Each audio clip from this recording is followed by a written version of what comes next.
Meus queridos amigos, prezados irmãos, inicialmente suplicamos a Jesus, o nosso Mestre e Senhor, que nos abençoe a todos nesta noite e que ela possa se traduzir em nossas vidas como oportunidade de bênçãos, de alegria, de consolação e esclarecimento, para que, com esta energia, com esta vibração, possamos nos sentir mais fortalecidos e animados no enfrentamento das graves questões que a vida nos tem apresentado. Sem dúvida alguma, encontramos em uma das passagens mais brilhantes e significativas do Evangelho as palavras com as quais desejaríamos saudar os que constituem esta casa. A passagem se encontra no Monte Tabor, quando Jesus, realizando uma reunião mediúnica aberta, pública, embora restrita na sua condição de comunicação, a presença dele, Elias e Moisés e aqueles outros 3 discípulos que ali estavam, sonolentos, Pedro, João e Tiago. Eis que Pedro, naquele momento, acorda e vê a Jesus e os outros grandes espíritos de Elias e de Moisés, afirmando na espontaneidade do seu coração profundamente amoroso: Senhor, é tão bom estar aqui. Permite, Senhor, que possamos construir 3 tabernáculos, um para ti, um para Elias e um para Moisés. E repetiu, provavelmente com o coração igualmente festivo: é muito bom, Senhor, estar aqui. Com essas palavras, é muito bom, senhores, senhoras, estarmos aqui. Nós saudamos a esta casa que nos recebe na noite de hoje. Esses são dias tão difíceis quanto os dias de ontem. A humanidade respira um clima diferente, mas não menos triste, pesaroso, como o de tempos atrás. Paira a grande ameaça da violência entre as criaturas humanas, violência esta que se manifesta através de monstros como a drogadição, como a prostituição, como os sequestros e como toda forma humana em que a criatura humana rebaixa-se na sua condição, assemelhando-se ao animal, diga-se de passagem, em condições muito piores, na medida em que os nossos irmãos, considerados inferiores, entre aspas, atacam em virtude de se sentirem motivados por este ou por aquele motivo, e não como uma opção consciente, como uma opção racional, no sentido da destruição do outro, do seu par, daquele da mesma espécie. Hoje, identificamos na sociedade considerada pós-moderna os altos índices perturbadores em todas as áreas que dizem respeito à convivência humana. Se é verdade que temos a ostentar as estatísticas, os progressos extraordinários no campo da ciência e da tecnologia, nos avanços extraordinários, em especial dos transportes, da comunicação e das diversas técnicas que lidam com os aspectos vivenciais e experienciais da atividade humana, é bem verdade também que há uma espécie de nuvem pesarosa, escura, que se abate sobre as populações e comunidades, como que nos trazendo ao coração a opressão, a angústia, a dúvida, o que acontecerá com o amanhã. As situações que modernamente enfrentamos, em especial no campo das adequações materiais do próprio planeta, conforme Allan Kardec já nos havia falado no último capítulo do livro A Gênese, Sinais dos Tempos, vivenciamos todos os temores e tremores e consequências para todos nós, indireto ou indiretamente, variando na sua intensidade, que nos impregnam o espírito de uma certa tristeza, de uma certa indignação, de uma certa preocupação com os destinos do amanhã. Por essa razão, Em sua lucidez, nos diria Allan Kardec, em O Evangelho segundo o Espiritismo, na página Os Infortúnios Ocultos, que diante das grandes calamidades, há uma espécie de comoção geral e de sensibilidade que fazem com que as criaturas busquem, de alguma forma, o exercício da fraternidade, da solidariedade, da assistência ao outro. No entanto, diria também o próprio codificador, há dramas que ocorrem de maneira bastante restrita, ali e acolá. Às vezes, tão próximo a nós, ocorre o fenômeno da prostituição, da drogadição, da necessidade, sob o ponto de vista das condições materiais de sobrevivência. Ali é aquele que se utiliza da sua condição de genitor, pai e mãe, para operar sobre a sua prole as atitudes de verdadeira exploração e violência psicológica. Acolá é o encontro com grupos em tenra idade de crianças e até de adolescentes que estão sendo precipitados pelas ações intempestivas e também agressivas de pais e mestres para o campo, estão sendo empurradas para o campo. E este campo, muitas vezes, é o campo do desleixo com a vida, a busca dos prazeres imediatos, o não encontro consigo mesmo ou com valores que possam ajudar a construção de uma personalidade mais solidária, mais fraterna, baseada em especial nos valores de ordem, previdência e respeito, de fraternidade, de cultivo do bem, como também nos ensina Allan Kardec no mesmo capítulo, o último de A Gênese, agora no item A Nova Geração. Esses dias, então, são dias em que alimentamos de um lado as tristezas e preocupações e de outro as alegrias, as expectativas, as esperanças quanto ao amanhã.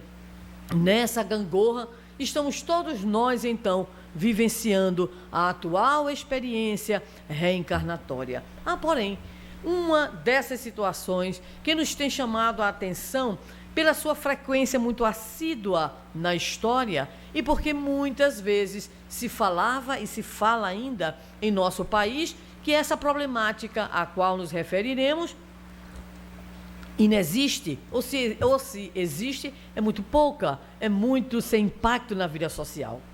Gostaríamos, neste quadro das dificuldades que o mundo de hoje enfrenta, fazer o chamado recorte temático e abordar a questão grave da intolerância, de modo mais específico da intolerância religiosa. Porque a intolerância, ela acompanha o homem desde que o homem iniciou os seus movimentos na Terra, nas suas atividades sociais, culturais e de vida religiosa, de manifestação também da sua própria espiritualidade. Mas a intolerância é algo tão sério que ela se espalha em diversas direções.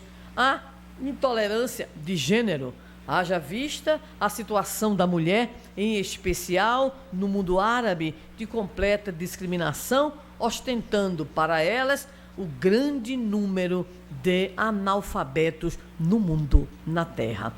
Observamos a intolerância não apenas de gênero lá no mundo árabe, como identificamos na discriminação, por exemplo, no campo salarial, onde as mulheres percebem bem menos do que aquilo que os homens percebem em função da sua atividade profissional. Mas se temos o problema de gênero, temos também o problema da faixa etária.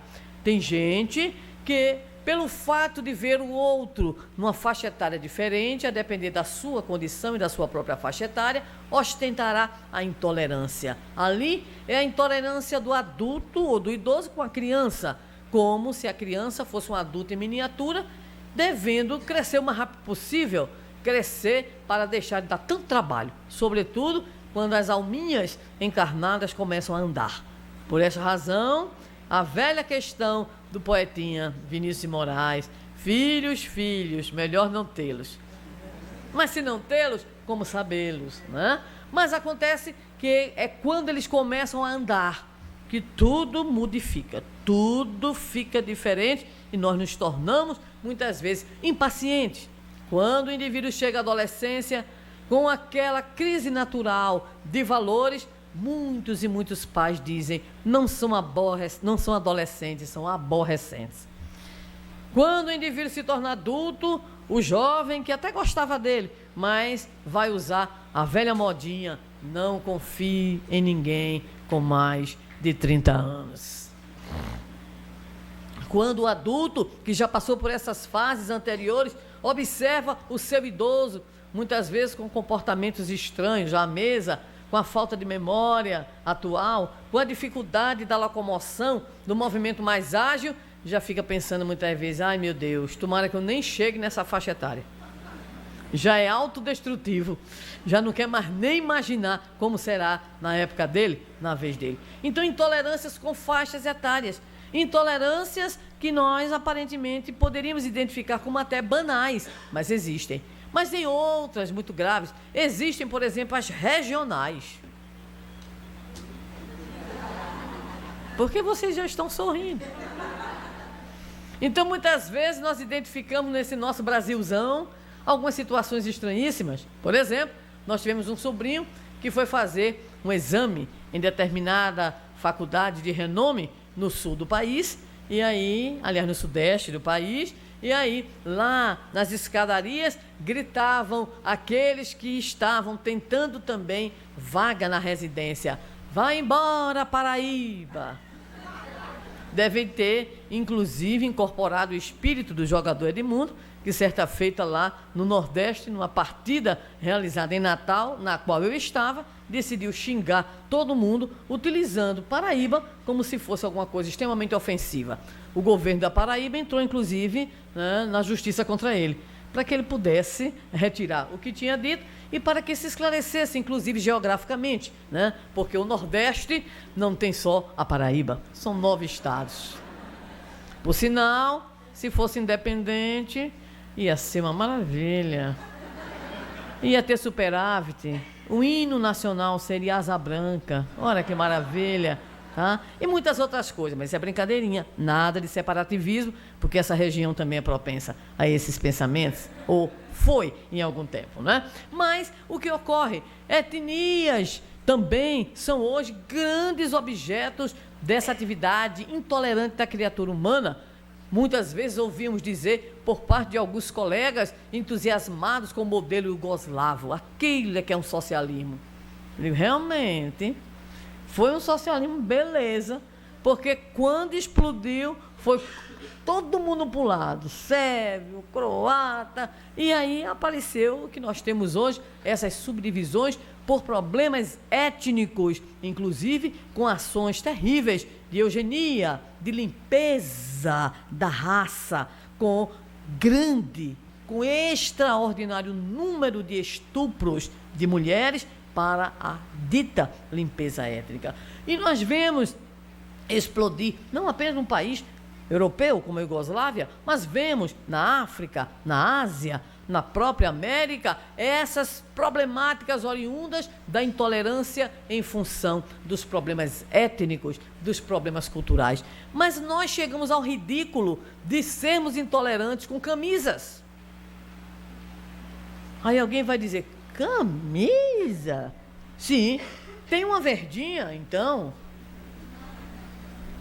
que tem um amigo meu aqui que adora, né? Que é um problema quando se encontra com a outra camisa branquinha e com uns detalhezinhos pretos, são as chamadas torcidas organizadas. O nível de intolerância que chega até na minha querida cidade natal, desse tamanho, tem 2 times na cidade, tem mais, né? Mas 2 mais famosos, ABC, o mais querido, e América, o Mecão. Elas deviam tirar o Mé, porque a situação lá é feia, quando tem jogo, só resta o cão. Porque é briga, é assassinato na via pública, como ocorreu certa feita, por isso nos lembramos da verdinha e da branquinha, quando tivemos a oportunidade de ler uma entrevista de um jovem que tinha sido preso em virtude do assassinato de um torcedor do outro time. E fizemos questão de ler a sua entrevista e lá perguntava o repórter, para você o que é mais importante? E ele dizia, é a camisa. Então, a camisa é a mais importante coisa. E por que você matou aquele indivíduo? Ah, porque ele estava com a outra camisa. Então nós chegamos nesse nível de embrutecimento, desse nível de ignorância. Então explode a intolerância em tudo. E explode a intolerância cultural, étnica, política. Qual é o seu partido?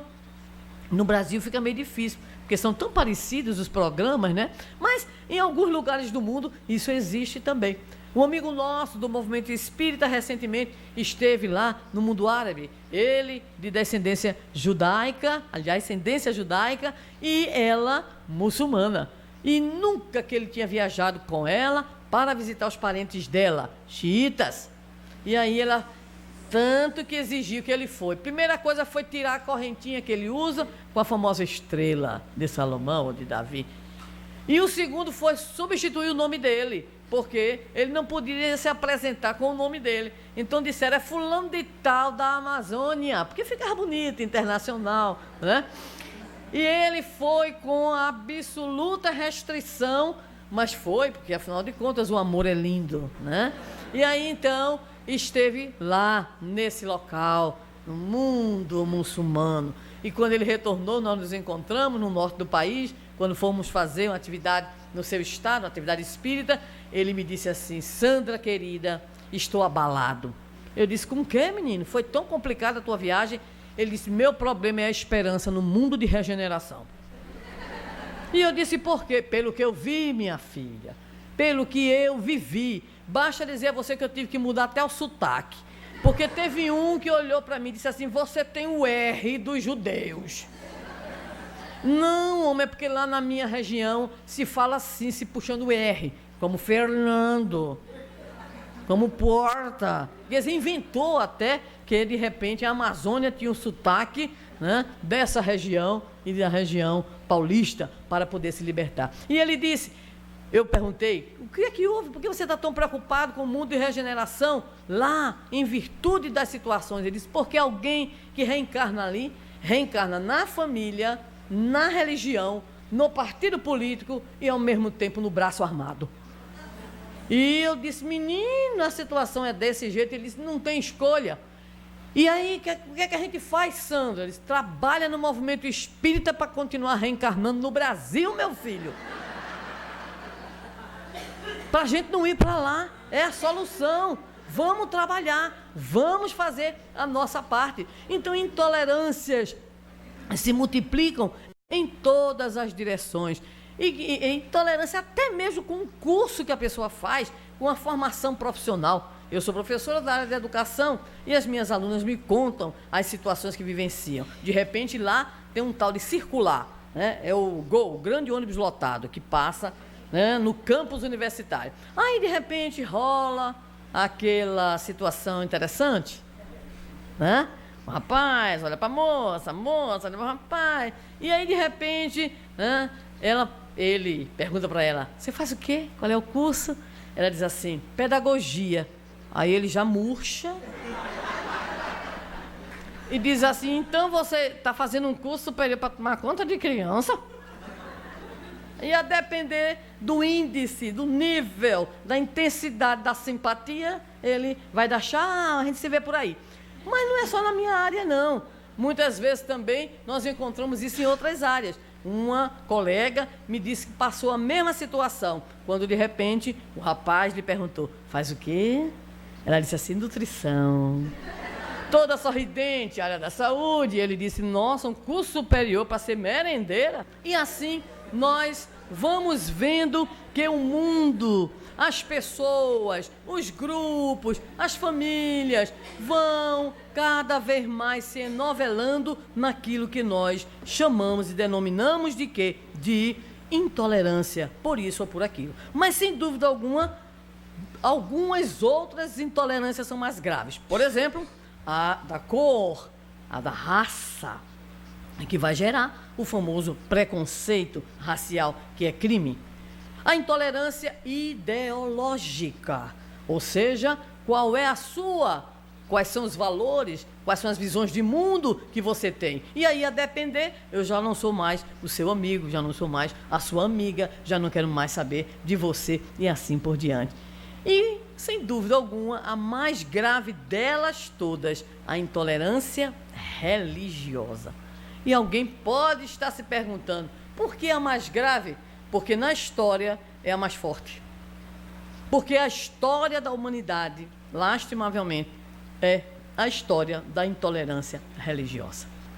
Desde que o homem sai da sua condição propriamente primitiva, onde desenvolvia suas ações mediante um contexto, um cenário social, onde a divisão natural do trabalho se manifestava, onde não havia propriamente a separação de grupos, de castas, de classes, era possível, mesmo com todas as formas de violência e de agressão, se seguir adiante, porque o coletivo estava acima do individual. Desde que histórica, antropologicamente, econômica e socialmente, o homem emerge para os cenários da divisão social do trabalho, dentro de uma configuração agora de estamento, de classe ou de casta, vão surgindo então as posturas hegemônicas, aquelas convicções que são apresentadas e impostas, que são exigidas, ou seja, a intolerância entre grupos se manifesta em toda a sua plenitude, e a religião é exatamente porque lida com esse fenômeno universal humano do sagrado, da espiritualidade, tem sido utilizado não como um instrumento de esclarecimento, de consolação, de aglutinação, de amálgama entre as pessoas num princípio de convivência. Lastimavelmente, ao longo da história, as religiões têm perpetrado guerras e mais guerras, intolerâncias e mais intolerâncias, perseguições e mais perseguições. Amostra grátis, porque o tempo é pouco. Vamos começar. Começamos conosco, os cristãos. Os cristãos foram perseguidos pelos judeus, pelos pagãos. Mas os judeus foram perseguidos ainda na própria antiguidade, desde épocas antigas, desde as diásporas primeiras, e continuaram sendo perseguidos por toda a Idade Média, pela Idade Moderna, no mundo dito contemporâneo.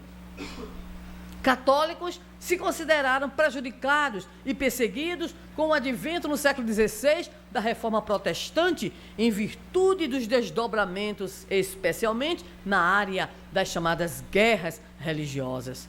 Mas protestantes se queixam e têm como ícone dessa queixa a famosa Noite de São Bartolomeu, onde os huguenotes na França são dizimados, e junto deles todos aqueles que alguém queria eliminar, porque bastava um sinalzinho na casa, a turma já entrava e já matava, independentemente de averiguar se o indivíduo era ou não huguenote. Nós encontramos no continente africano países até hoje mergulhados em grandes crises, ditas étnicas, mas também de fundo religioso, a partir principalmente de suas posições e escolhas, em especial dos seus líderes, da religião muçulmana ou da religião cristã.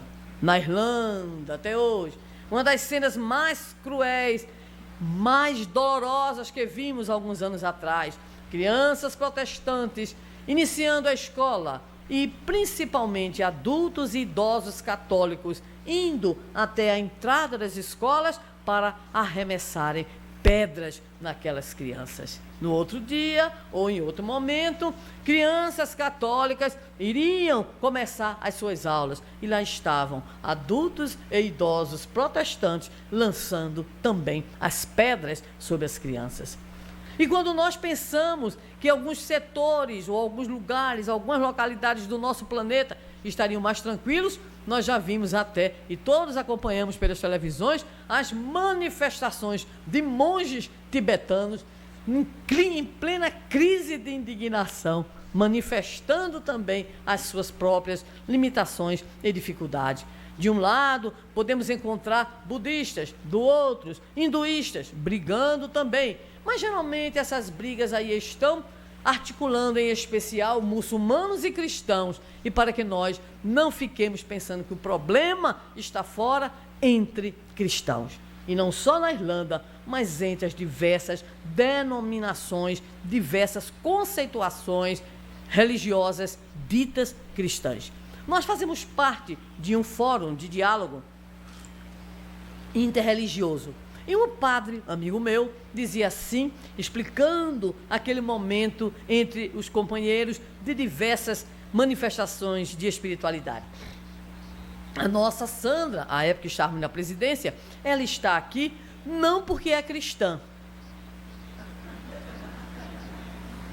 mas porque aqui nós aceitamos todas as manifestações de espiritualidade. Eu digo, não sabia não. Eu queria saber por quê. Não, porque vocês espíritas não aceitam a Jesus. Eu disse, meu amigo, irmão querido, o problema não é aceitar ou não aceitar o Cristo, é a forma, é o modo como a gente interpreta Jesus entre nós e a missão de Jesus. E comecei a me animar. Ele já me foi cortando e disse, mas vocês não aceitam nem a aliança e nem tampouco que Jesus é o Salvador. E eu disse, realmente, esse negócio da aliança fica lá para o povo judeu, deixa lá. Agora, quanto a Salvador, nem ele disse que era. Não está escrito em nenhum lugar. E aí a coisa começou a ficar quente, e os irmãos foram chegando. Eles não tem problema, o melhor é que nós estamos aqui no exercício de diálogo, respeito e tolerância religiosa. Então, nem entre os chamados cristãos a coisa vai. São centenas e centenas de denominações. Ali é alguém que de repente interpretou diferente, cria a sua denominação, né? Ali outra, acolá outra, e no final das contas nós não conseguimos nem sequer entre nós, que nos dizemos cristãos, certa unanimidade. Não dizemos nem unidade, mas pelo menos alguma unanimidade sobre princípios e sobre conceitos que seriam fundamentais. Isso então nos revela que nós também, entre nós cristãos, nos encontramos face à problemática da intolerância religiosa. Mas não nos surpreendamos, peguemos então o bloco, vamos fazer o recorte. Entre católicos, também problemas de intolerância. Igreja Católica Apostólica Romana, Igreja Católica Brasileira, Igreja Ortodoxa Russa, Igreja Ortodoxa Grega. Quando nós chegamos nas religiões protestantes, aí é que a coisa aumenta. Então nós temos as diversas denominações e outras que já não se consideram mais nem protestantes, se autodenominam de neopentecostais, em função da denominação dos próprios protestantes, se multiplicando em diversas denominações, em diversos títulos. Há algum tempo atrás, recebíamos pela internet, acreditamos ter sido apenas uma brincadeira, mas tinha lá um classificado da região sudeste e que dizia assim, você quer ser tal líder religioso? Então, portanto, na época acho que era R$300, tinha um curso, né? Um curso à distância, devia ser distante, e muito distante daquilo que provavelmente a gente imaginava, mas o pior não era o curso, era assim, e se você quer abrir a sua própria igreja, tem outro curso, esse valia R$700 à época. Ou seja, nós hoje banalizamos, sob o ponto de vista das sociedades, das nações, muitas delas, algumas outras não, bastante fechadas, mas aqui no Brasil nós temos então esse paraíso, este verdadeiro paraíso. Mas fiquemos tranquilos, porque desde o final da primeira metade do século passado, mas pela década de 40, nós já tínhamos uma defesa, sob o ponto de vista constitucional, em relação à liberdade de culto, ou seja, a condenação dos chamados atos de intolerância religiosa. Mas havia uma distinção entre fazer a crítica e ser intolerante. Fazer crítica, tudo bem. Ou seja, havia liberdade, era assegurada, como é até hoje, a liberdade de pronunciamento, de apresentação da nossa ideia, do nosso conceito.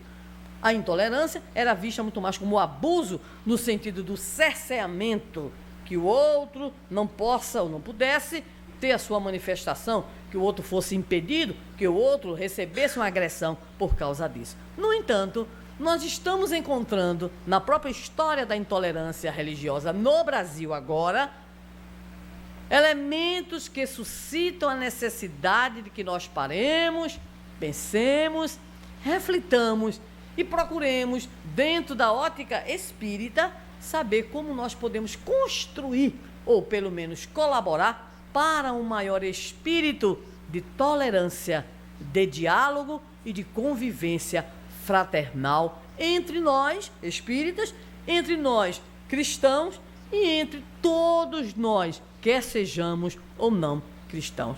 E qual é a grande surpresa? A grande surpresa é que em 2007, o então presidente Luiz Inácio Lula da Silva, no dia 27 de dezembro, ele assinou, passou a caneta numa lei que se denomina lei, ou aliás, uma lei que dá o dia 21 de janeiro como o Dia Nacional de Combate à Intolerância Religiosa. Vocês sabiam que existe essa data? Eu tive a oportunidade de ser entrevistada pelo jornal da cidade, maior circulação, em relação a essa data. E aí, obviamente, nós, que nem nos preocupamos muitas vezes com o fato, né?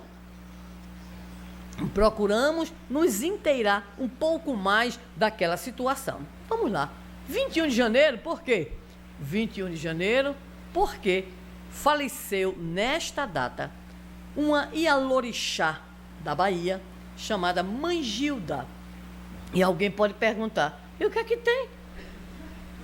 A Ialorixá morreu e por isso vai ser um dia nacional de combate à intolerância religiosa. Aí comecemos a preencher esse cenário. A Mãe Gilda, essa é a Ialorixá, era uma mulher hipertensa. E acontece que ela recebeu, em 2004, se não me engano, uma visita muito estranha. Jovens que se diziam vinculados a determinada concepção religiosa, invadiram o seu espaço de culto e lá destruíram, jogaram as imagens, enfim, cometeram todos aqueles atos, dizendo que aquilo ali, obviamente, deveria ser a casa dele, Voldemort. Não é o que não pode ser pronunciado? Harry Potter? Mas a gente pode pronunciar o diabo, o cão, o demônio, Satã, Lúcifer, qualquer um serve, tá? Então eles foram lá e fizeram isso. Ela, com a sua dificuldade física, ficou muito abatida, mas seguiu adiante. Mas qual não foi a sua surpresa e a da sua família toda, quando saiu o nome dela estampado num jornal que tem mais de 2 milhões de exemplares de circulação em nível nacional. E abaixo dizia assim, Ialorixá, Mãe Gilda, embusteira, né? Enfim, classificava ela e, por generalidade, todos os que dizem lidar com práticas que envolvam os desencarnados, os mortos, como criaturas fraudulentas, ou seja, como criaturas que usam da boa-fé das pessoas a fim de explorá-las.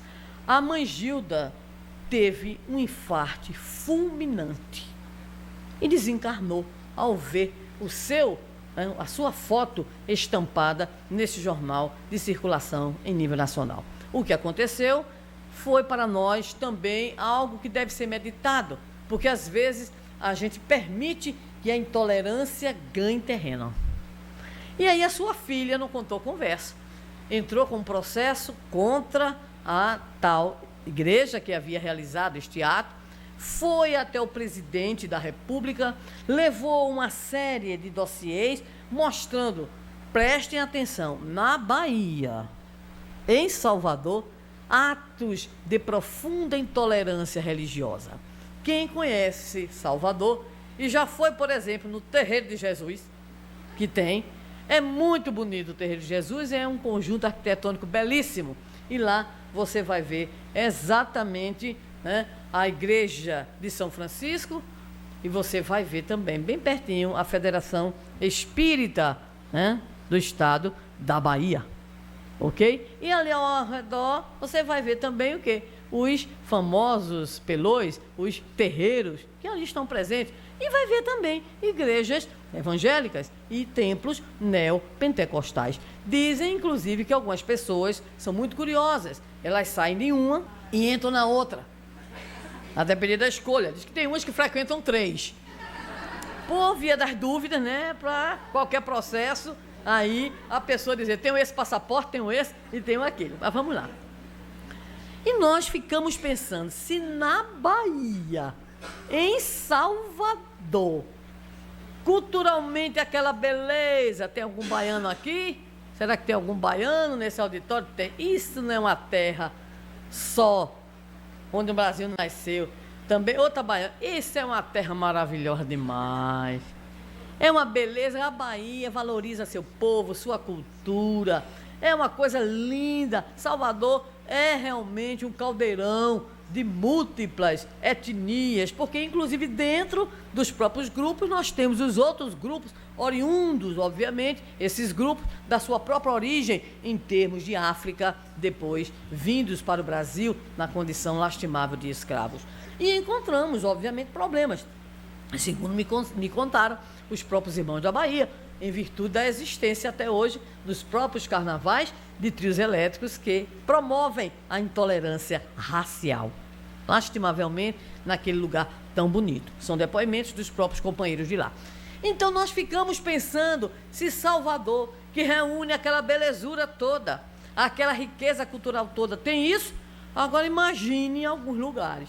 Eu me lembrei do que aconteceu um dia desse, foi na Paraíba mesmo. Ai, a Paraíba. Aconteceu na Paraíba que chegou um gerente de banco. Você sabe que o movimento espírita agradece muito ao Banco do Brasil, porque espalha gerente por todo canto. Muitos gerentes espíritas é que têm fundado nos nossos interiores muitas casas espíritas.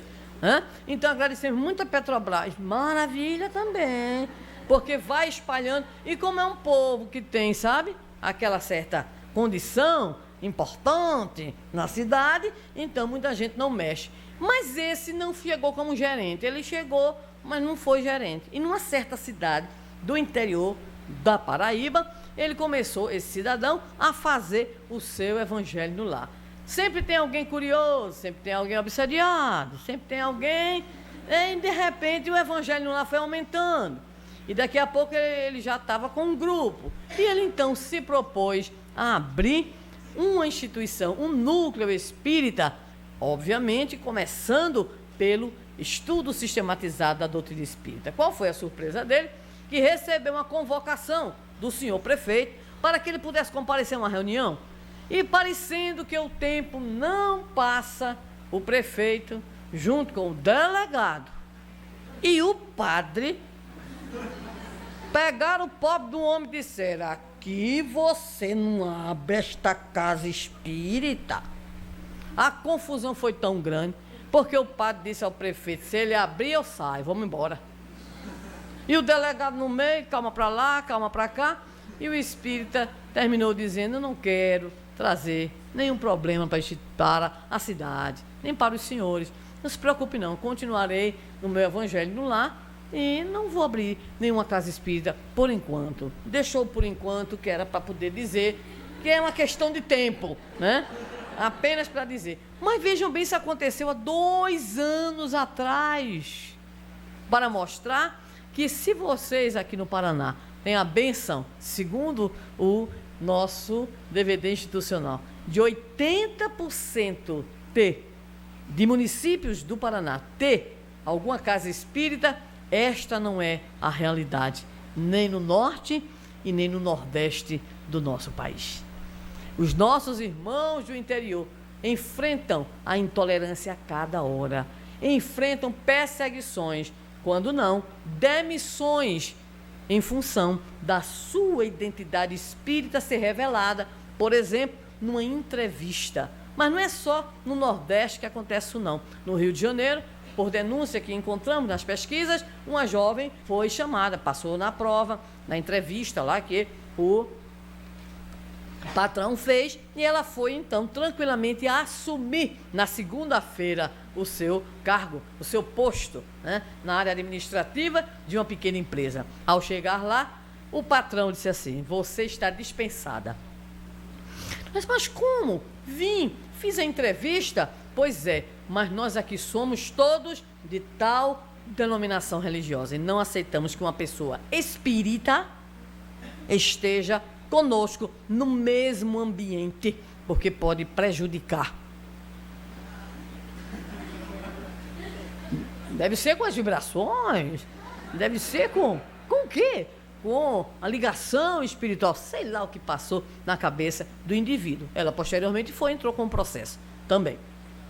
Mas vejam bem, pouco tempo atrás, e isso não faz também em torno de 4, 5 anos, uma creche mantida em São Paulo por companheiros espíritas de uma casa espírita recebeu simplesmente bomba caseira. Mas acontece que a espiritualidade vem na frente e a professora decidiu, inspirada, ir para o pátio antes da hora. Coisa boa! Ela foi para o pátio com a criançada antes da hora e a bomba caseira, mas que poderia ter prejudicado alguma criança, não surtiu nenhum tipo de efeito.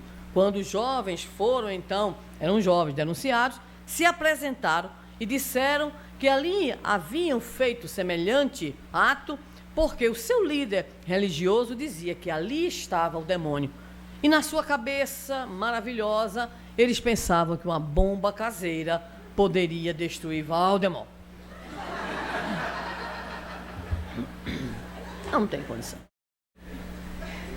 Então, não pensemos nós que essas coisas estão distantes, elas estão ainda bastante próximas. Poderíamos, então, a esta altura, fazer a pergunta: o que é que pode tornar uma pessoa, então, intolerante? Vamos lá. Primeira coisa é de ordem pessoal. Tem gente que não suporta o outro. O grande filósofo existencialista francês Jean-Paul Sartre criou um chavão muito usado. Ele não criou como chavão, mas ficou chavão: os outros são um inferno. Ele dizia isso, muita gente usa. Então, há de fato um fundo de verdade, principalmente quando nós, não conseguindo sair da condição egóica, ególatra, em que muitas vezes nos mantemos, em que a animalidade ainda permanece em nós, desenvolvemos, e como? Experiências extremamente rudimentares, experiências equivocadas, como Dona Joana de Ângeles gosta de dizer, experiências perturbadoras. E essas experiências perturbadoras fazem com que nós nos mantenhamos fixados em determinadas condutas e atitudes muitas vezes que se voltam contra o outro. Então, de repente, o outro passa a ser o quê? Passa a ser aquele que nós não gostamos. Passa a ser aquele que é o perigo. Passa a ser aquele que é o inimigo. Passa a ser aquele que deve ser objeto da nossa atitude e muitas vezes da nossa postura em relação ao outro, de destruição ou de violência. Se eu não posso mudar o outro, eu destruo o outro. Então, a intolerância, ela tem a ver especificamente com a nossa incapacidade humana de nos percebermos como integrando, não diríamos a rede social, né? Mas diríamos como integrando a grande comunhão da raça humana. Quando nós não conseguimos ver no outro o diferente que vai me ajudar, o diferente que vai até me auxiliar na minha própria identidade, na minha construção identitária como diferente dele, ou seja, quando eu não consigo ver o outro com o direito que o outro tem de ser tão humano quanto eu sou, eu então posso estar enveredando pelo caminho da intolerância. E aí, nós poderíamos, mais uma vez, identificar na doutrina espírita a grande elucidação sobre a grande chaga da humanidade. Qual é? O egoísmo. E esse egoísmo vai se manifestando em nós como resquício da nossa animalidade e vai se perpetrando, vai continuando por essas experiências perturbadoras, alimentadas que são pela nossa atitude. Então, quando não conseguimos ver o outro com o mesmo direito que eu tenho de ser diferente. Eu adoro amarelo. Tá, mas alguém gosta muito do laranja, outro gosta do verde. O azul é sempre uma unanimidade, não sei porquê, viu? Mas o azul sempre ganha. Tá? Quando a gente diz assim, escolha uma cor, eu digo para meus alunos, eles dizem azul. Eu digo, meu Deus do céu. Toda a vida eu tenho que levar mais coisa azul, porque é de fato a cor favorita do pessoal. Vocês gostam mais do que cor? Branco? Quem gosta de branco? Levanta a mão. Verde? Levanta a mão. Marrom? Levanta a mão. Azul? Levanta a mão. Tá certo. Quem ganhou foi o verde. Foi o azul. Então, o que que ocorre? Já imaginou? Todos nós gostássemos das mesmas coisas. Ninguém pensasse diferente. Onde estaria o progresso? Onde estaria a criatividade? Tem pessoas que acomodam-se às situações, elas gostam daquela situação, então ela fica naquela situação. Aí o outro chega e faz aquela revolução. Tem uns que são tão interessantes, né? Que não gostam nem da casa arrumada do mesmo jeito mais do que um mês. Os homens gostam muito de mudar os ambientes da casa, pedindo para as mulheres fazerem, obviamente, esta mudança, não é verdade?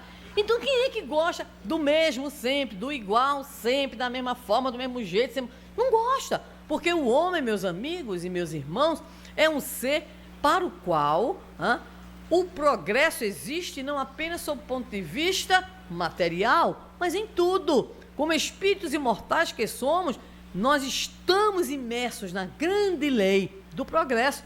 E isso faz com que nós estejamos em diferentes situações, em diferentes condições e em diferentes opções. Por essa razão, viver com o outro diferente é bom. Já imaginou? Se não tivesse, por exemplo, um flamenguista, como a gente poderia tripudiar sobre a criatura? Mas os flamenguistas dizem, e se não existissem os vascaídos? Os vices da gama, né? Como é que a gente poderia brincar com eles? Que coisa boa. Na nossa terra, nós temos muitos times, né? Eu sou pernambucana, né? Recifense. E aí eu brinco muito que eu tenho um irmão que é fanático pelo esporte, né? Então eu olho para ele e digo assim, você é esporte, meu filho, mas o time de Jesus em Recife é outro. Aí ele faz, que história é essa? Eu digo, o quê? Está em Mateus capítulo 5. Mas que loucura é essa? Bem-aventurados os aflitos, que é exatamente o estádio que está lá. Aí a gente brinca, que coisa mais divertida, não é verdade? Então a gente brinca como irmão, como amigo. Muito bem, já imaginou todo mundo usando numa festa a roupa da mesma cor? Todo mundo de vermelho. Oh, coisa horrível. Todo mundo de branco, você diz, desencarnei e não percebi ainda. Todo mundo de preto, é Halloween hoje. O que é? Não é verdade? Então o outro, que é o diferente, é também a minha oportunidade de quê? De crescimento, de progresso, de desenvolvimento. Por isso, na sua sabedoria, Deus mistura essa raça toda, mistura tudo, porque é dessa mistura, é desse diferente que nascem possibilidades, expectativas, progresso, enfim. Então, aquele que é intolerante é o que está tão centrado em si que não aceita. Não aceita o diferente, não aceita o outro. E a gente pode imaginar que isso não é só em religião, não. Isso é em tudo na vida. Quantos conflitos familiares não existem porque os filhos não correspondem às projeções dos pais?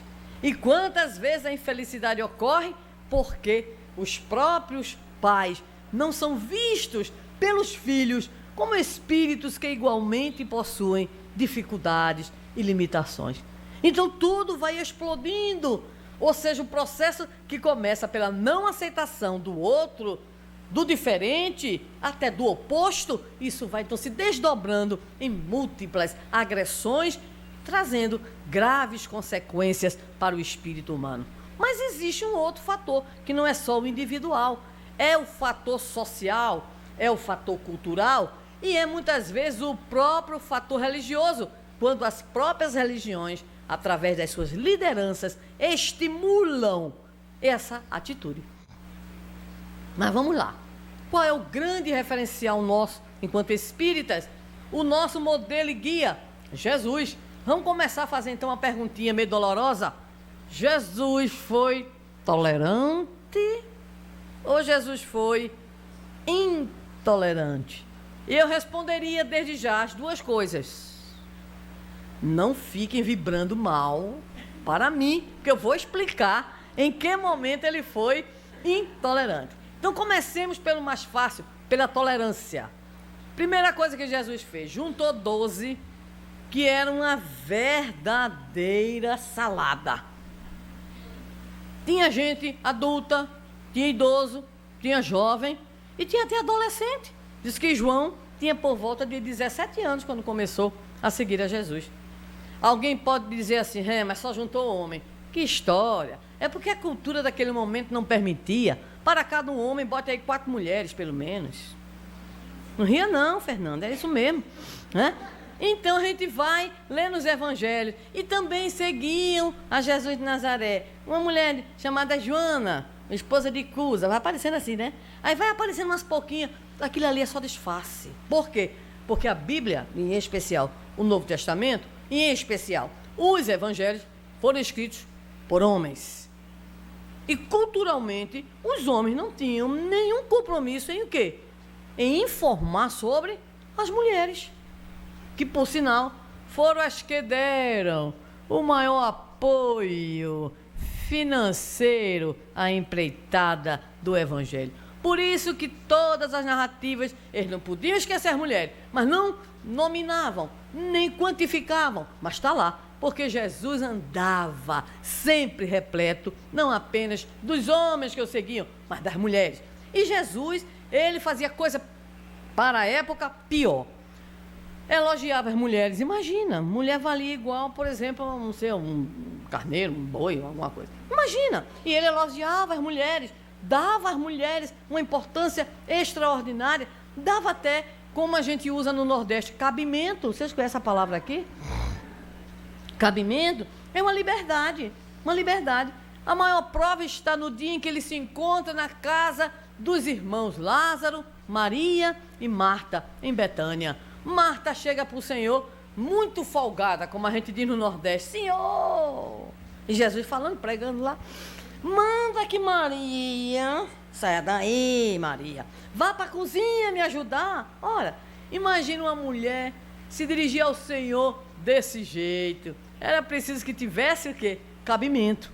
E vocês aprenderam uma certa liberdade. Porque o Senhor se fazia acompanhar delas.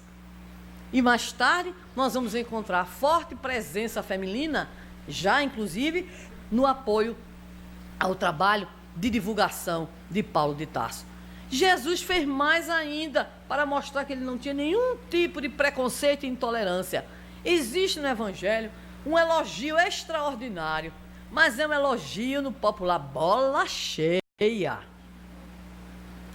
E não foi para nenhum judeu, foi para um centurião romano.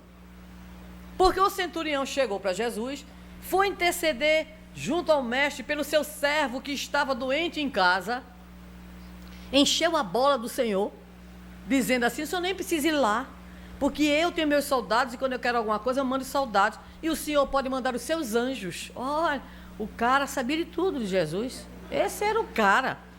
E aí então intercede, Jesus olha para ele e diz: nunca vi, nem em Israel, tamanha fé. Elogiado o centurião romano.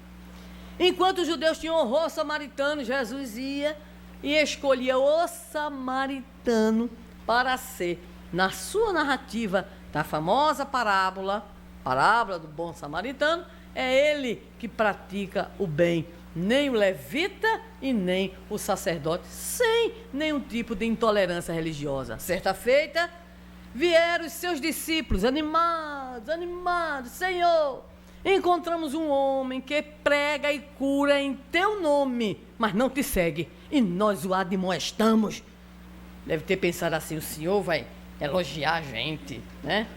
O Senhor olhou para eles na sua calma angelical e disse, e os evangelhos registram: pois fizestes muito mal. No popular, quebrar a cara. E o Senhor disse mais: porque quem não é contra nós é por nós. Sem intolerância. Mas os discípulos do Senhor também não eram fáceis, não. Certa feita, o Senhor os mandou para que eles tentassem encontrar uma via de acesso a uma aldeia samaritana. Eles foram lá e os aldeões disseram que não queriam recebê-lo, não. Quando eles voltaram, comunicaram ao Senhor: Senhor, aquela aldeia de samaritanos não querem receber, não. Quer, Senhor, que nós invoquemos o fogo do céu para aquela aldeia?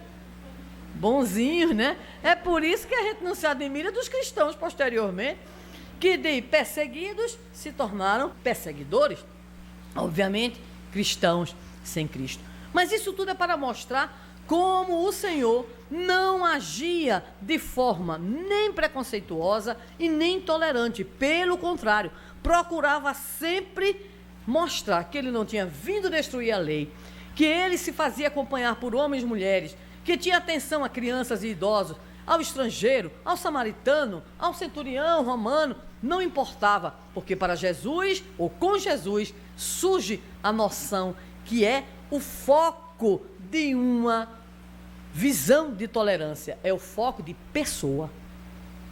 Ou seja, o indivíduo deve ser respeitado, porque ele é filho de Deus. Ele é uma pessoa. É muçulmano? Ótimo. É cristão? Beleza. É budista? Joia. É hinduísta? Legal. É materialista? Muito bem. Um dia vai deixar de ser. É assim. Então Jesus inaugura a era da pessoa, independente da sua origem, do seu gênero, do seu status social, da sua ideologia e do seu próprio cenário cultural. Porque o Senhor olha com olhos de futuro. Aquele que hoje nós entendemos que está no caminho errado, é uma opção que ele tem. Porque muitos dizem isso em relação a nós mesmos. Então, o fundamento de uma atitude de tolerância é o respeito à pessoa.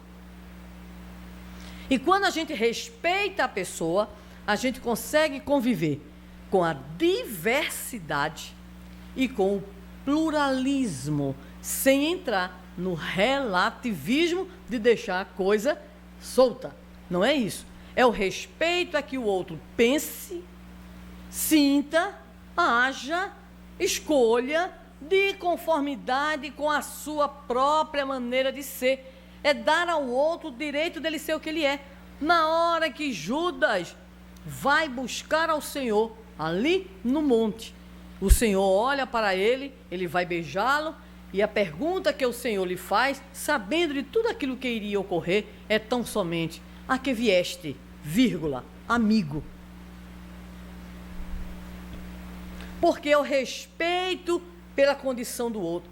Quando o moço rico recebeu um dos raros convites do Evangelho, fora do circuito apostólico, para seguir a Jesus, procurando ao Mestre, indagando sobre sua salvação, Jesus olha para ele, entabula uma rápida conversação e lhe chama para que ele o seguisse.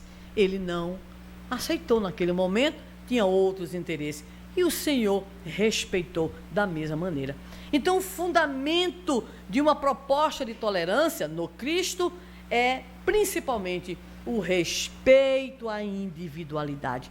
Se nós tivermos esse respeito aos nossos filhos, aos nossos pares, aos nossos jovens, adolescentes, aos nossos idosos, aos nossos chefes, enfim, aos nossos irmãos em humanidade, nós estaremos então exercitando aquilo que diríamos a compreensão, a dialogicidade, a capacidade humana ímpar de se ver no outro e não ver no outro o inferno, mas ver no outro a si próprio e a sua capacidade de crescimento, bem como o progresso da própria coletividade. Jesus nos deu então esse exemplo e esse testemunho. Mas não poderíamos fechar a nossa conversa nessa noite sem que nós não evocássemos a figura do nosso codificador Allan Kardec.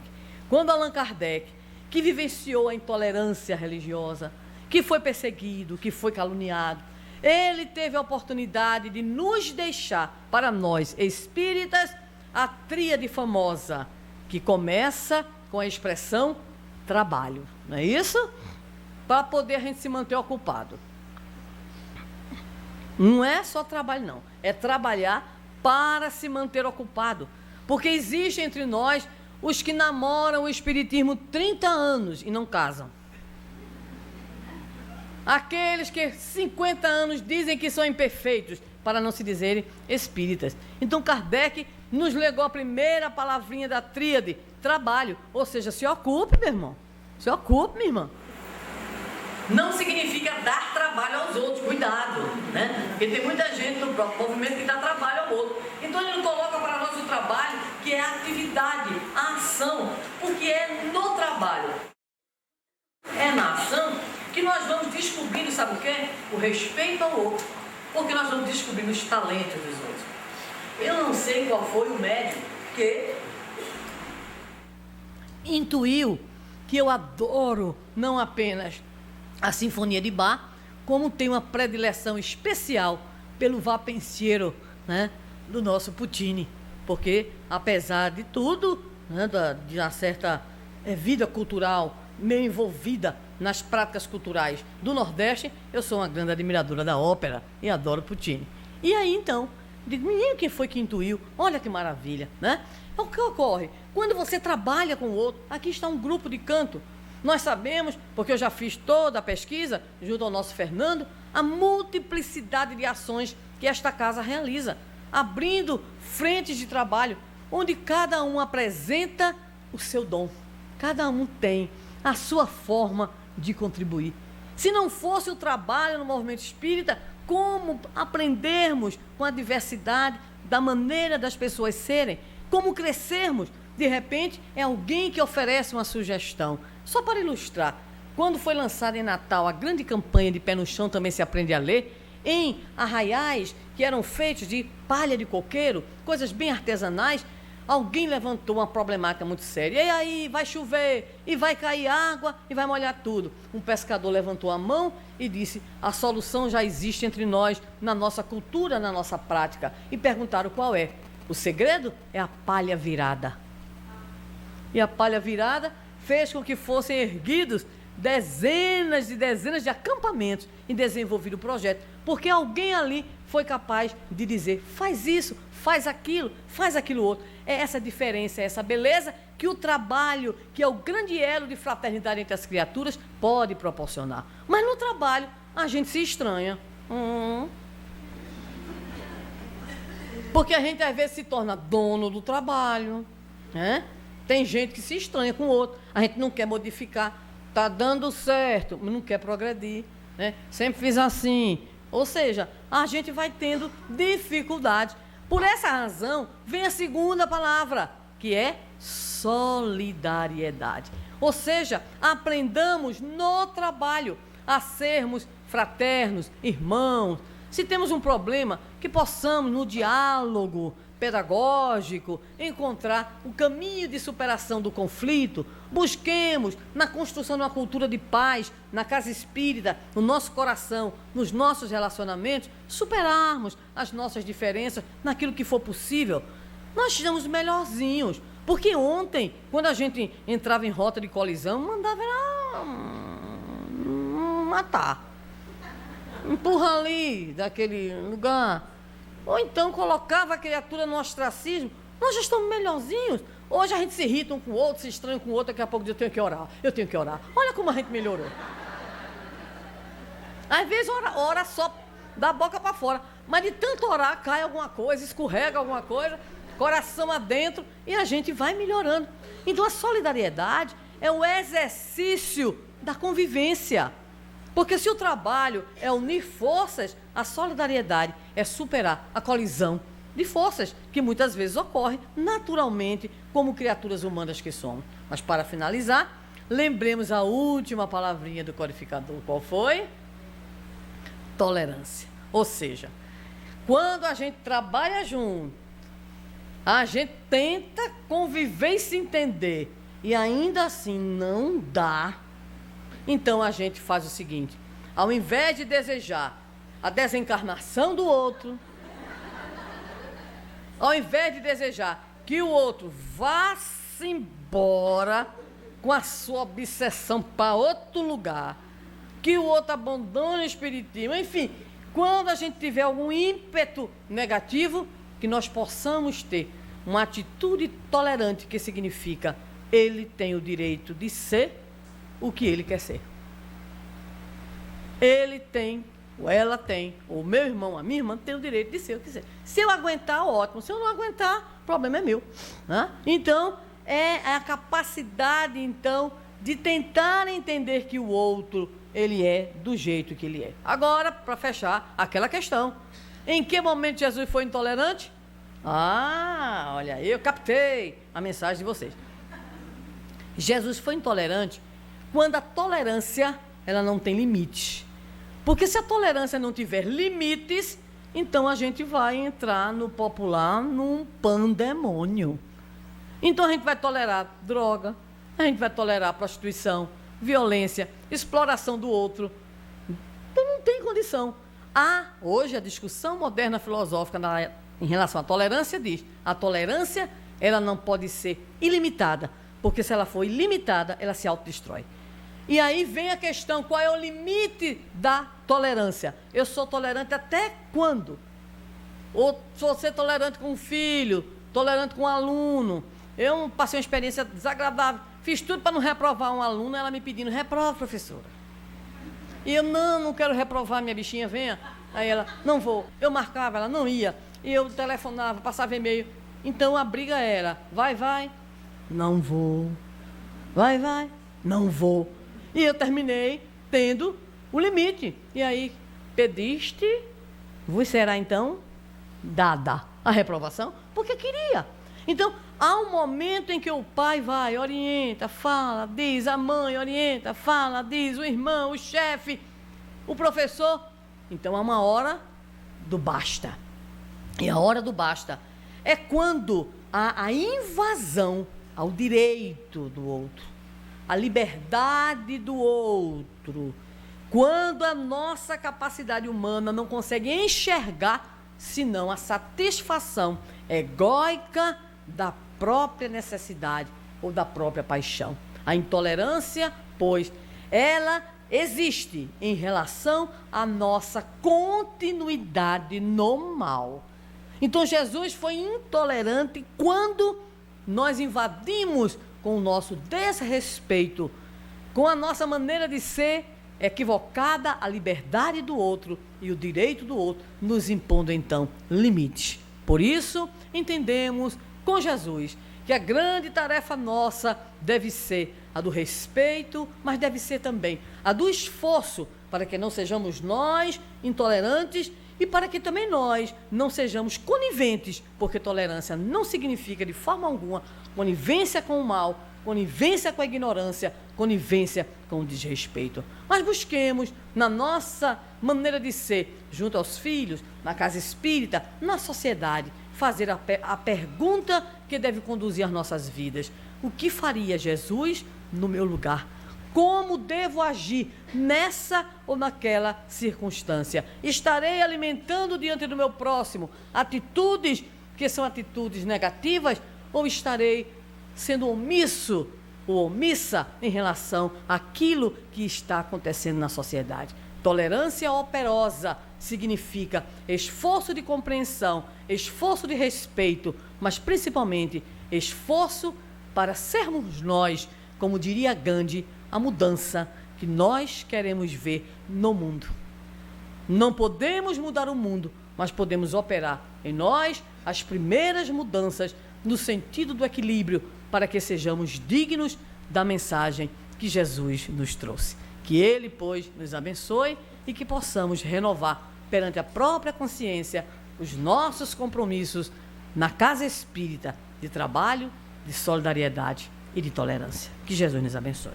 Muito obrigado.